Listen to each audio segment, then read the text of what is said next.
Sa mga tao. Sa tulong ng kanyang personal nurse, sinurpresa niya ang mahigit 50,000 Katoliko sa St. Peter's Square sakay ng Pope Mobile. Halatang nanghihina ang Santo Papa. Tanong niya sa kanyang nurse, kakayanin ko ba?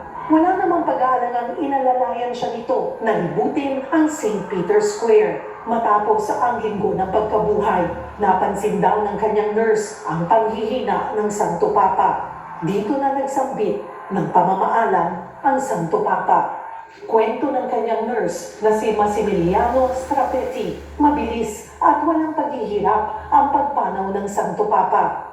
Nagpasalamat ito sa kanya. Kumaway pa habang nakahiga sa kanyang kama bago nawalan ng malay at tuluyang pumanaw.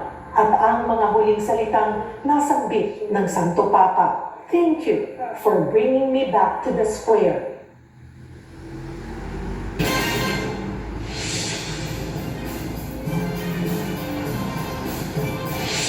Sinaliwa ng ilan nating mga kababayan ang kanilang personal na karanasan kasama si Pope Francis at kung paano pinalakas ng Santo Papa ang kanilang pananampalataya. Nasa frontline ng balitang yan, si Kari Claytor. Sariwa pa rin sa alaala ng dating News 5 correspondent na si Carla Teng Westergaard o mas kilala bilang Carla Lim, ang kanyang personal na karanasan nang i-cover niya si Pope Francis noong 2015. Hindi siya Katoliko at walang relihiyon, hanggang sa ang panayam ni Carla kay Pope Francis ang nagpalakas ng kanyang pananampalataya. I felt God's presence because of my interaction with Pope Francis. He changed me for good. And that experience changed me for good. Bukod kay Carla, isa rin sa personal na nakadaupang palad ni Pope Francis ang 10 taong gulang lang noon na si Alvin Atis.